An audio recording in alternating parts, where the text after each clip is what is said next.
नमस्कार साथियों, मैं आपका दोस्त लेखक motivational speaker doctor Ujjwal Patni. आज जिस हस्ती की कहानी मैं आपको सुनाने जा रहा हूं, उसके बाद आपको अपनी हर तकलीफ, हर दिक्कत, हर मुश्किल, हर दुर्भाग्य बौना लगने लगेगा। आपको अफसोस होगा कि इन बहानों की वजह से मैंने आज तक अपने आप को रोका। और हो सकता है आज आप नई उम्मीदों से भर जाएं, नए हौसलों के साथ अपनी जिंदगी को गढ़ने निकल पड़े। हो सकता है आपकी आंखों से 4 आंसू गिर जाएं। महज 3 साल की नन्ही सी बिटिया थी और उस उम्र का प्यार अद्भुत असाधारण होता है। माँ बाप दिन भर अपनी बेटी की एक मुस्कुराहट के लिए इंतजार करते हैं, उसके साथ खेलने के लिए वक्त चुराते हैं। और ऐसे में अचानक एक दिन 3 साल की वो बेटी नहीं रही, इस दुनिया से चली गई। कोई भी माँ बाप टूट जाएगा, इनको भी बहुत दुख पहुंचा। किसी तरह इन्होंने अपने आप को संभाल लिया।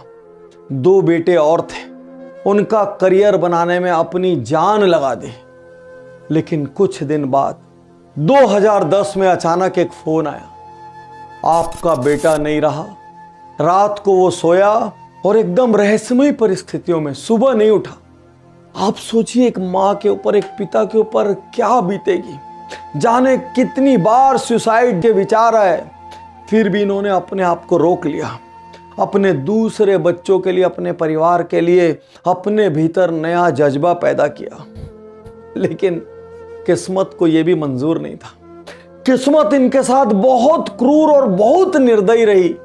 2013 में इनका दूसरा बेटा अपने दोस्तों के साथ किसी ट्रिप पर गया और वहीं एक एक्सीडेंट में उसका देहांत हो गया। विश्वास कीजिए, यदि किसी परिवार पे इतना बीते ना, वो परिवार कभी खड़ा नहीं हो पाएगा। एक एक शख्स डिप्रेशन में चले जाएगा, खत्म हो जाएगा। लेकिन जाने कौन सी आंतरिक शक्ति थी, ये लड़ती रही।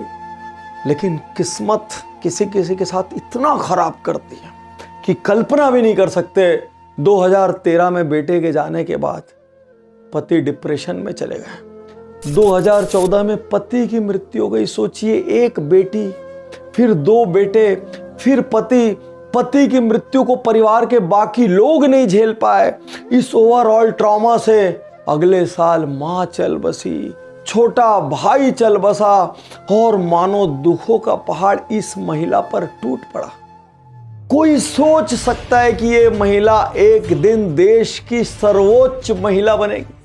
आज मैं बात कर रहा हूं भारत की राष्ट्रपति श्रीमती द्रौपदी मुर्मू की, जिनको सलाम करने का दिल करता है, क्योंकि ये मुझे राह दिखा रही हैं कि कितनी भी दिक्कतें आए जीवन में, उसके बाद भी जिंदगी को गढ़ा जा सकता है। कहानी यहीं खत्म नहीं हो रही है। आप इस कहानी को एंड तक सुनिएगा।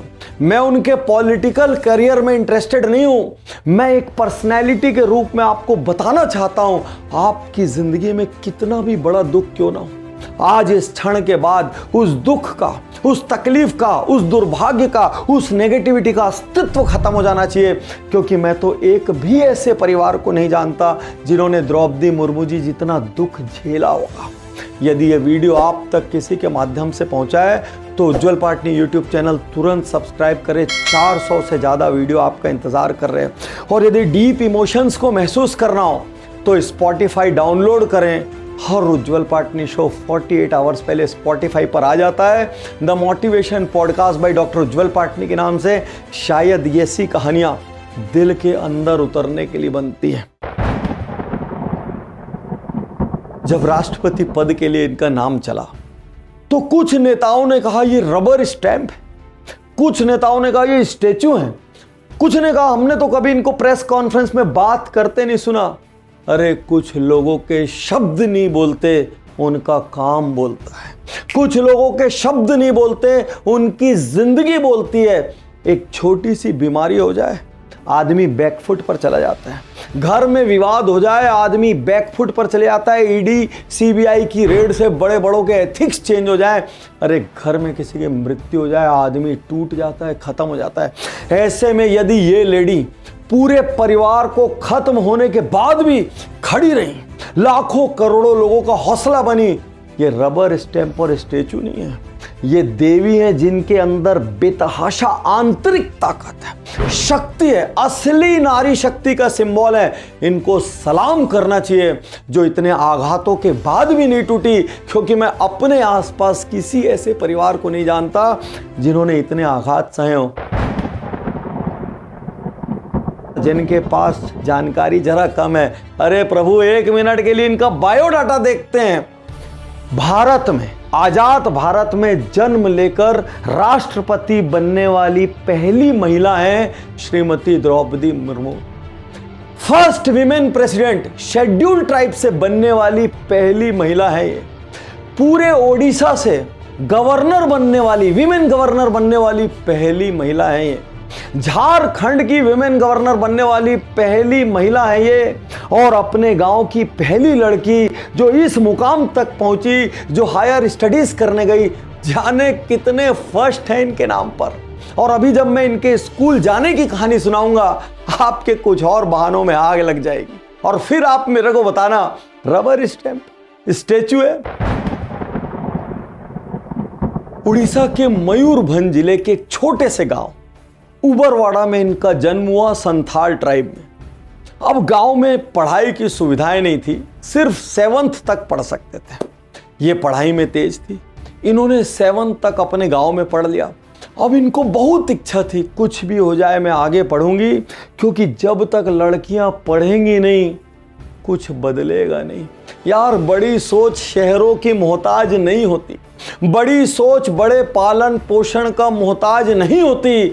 एक छोटे से गांव में सीमित संसाधनों के बीच भी बड़ी सोच रखी जा सकती है, ये इन्होंने दिखाया। एक दफ़ा ऐसे हुआ कि वहाँ के मिनिस्टर वहाँ गांव आए थे, तो मेरे पिताजी ने बोले कि आप वो ऐसे तो मैं तो नहीं जा सकता हूँ, क्योंकि मुझे थोड़ा वहाँ जाना, क्योंकि ये पुअर है, वहाँ उनको बातचीत रहन सहन उनका थोड़ा डिफरेंस है, मैं नहीं जा पाऊँगा। आप जाइए, तुम जाओ और अपना सर्टिफिकेट उनको दे दो। तो हम मीटिंग चल रहे थे, ऐसे ही मीटिंग के बीच में सर्टिफिकेट लेकर के मिनिस्टर के पास में गई और उनको सर्टिफिकेट दे दिया, क्योंकि वहाँ IAS ऑफिसर्स थे, IPS थे, बहुत सारे ऑफिसर्स थे। उन्होंने कहा ठीक है, ये बच्ची गांव से आई है तो थोड़ा उनको भुवनेश्वर हमको मदद करना चाहिए, वहाँ हमको दाखिला करने के लिए उनको मदद करना चाहिए। इसीलिए मैं स्टेट कैपिटल में मैंने पढ़ना शुरू किया। क्लास 8 से मैट्रिक फिर ग्रेजुएशन तक। और एक दिन ये टीचर बनी, और जब ये टीचर के रूप में बच्चों को पढ़ाती थी तो एक औसत बच्चा भी एक्स्ट्राऑर्डिनरी परसेंटेज लाकर पास होता था। एक टीचर के रूप में ये बेतहाशा फेमस हुई। उसके बाद इनको लगा यार, लोगों का कल्याण करना है तो राजनीति में आना पड़ेगा, क्योंकि राजनीति के माध्यम से ही वो शक्ति मिलेगी जिससे समाज सेवा हो पाएगी।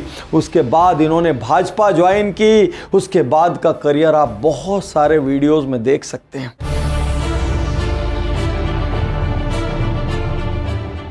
आज का ये उज्जवल पाटनी शो राजनीति की बात नहीं कर रहा है, ये एक महिला की शक्ति की बात कर रहा है, जो एक बहुत छोटे से गांव में बहुत औसत परिस्थिति में पैदा हुई, पूरा परिवार खोने के बाद देश के सर्वोच्च पद पर पहुंची।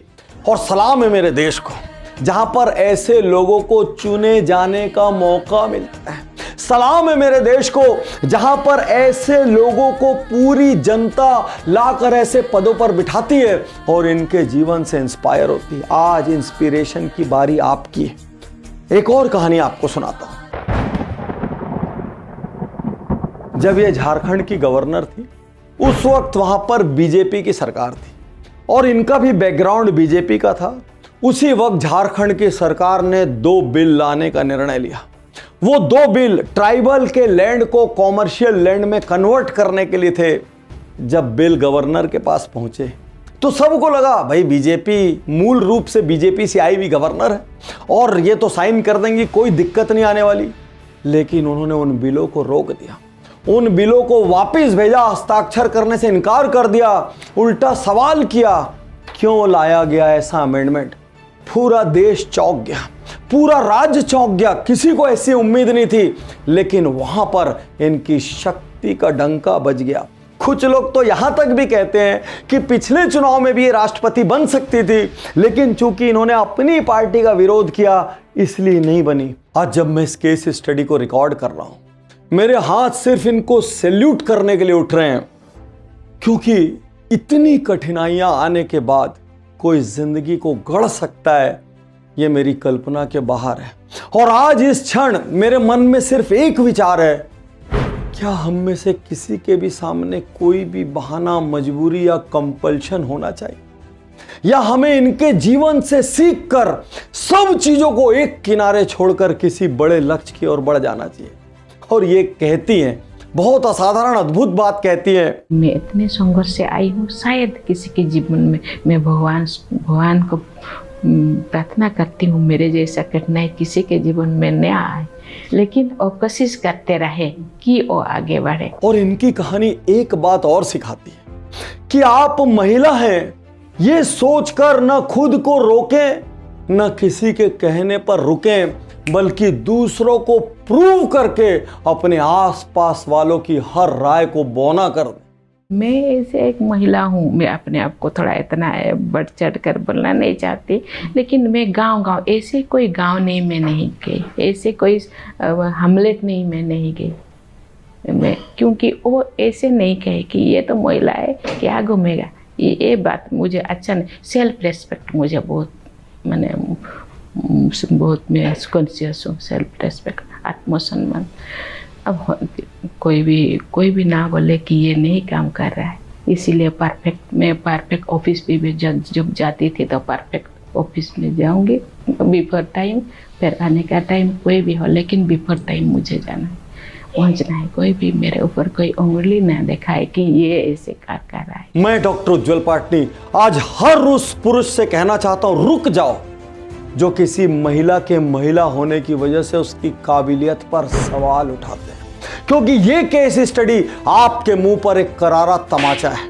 और मैं हर महिला से कहता हूं, इस केस स्टडी को बार बार देखना और अपने जीवन में घूम के देखना, क्या आपके जीवन में वाकई इस तादाद में ऐसे दुख है, और नहीं है तो आज के बाद कोई भी मजबूरी आपके पैरों की बेड़ियां नहीं बननी थी। शुक्रिया, धन्यवाद, थैंक यू।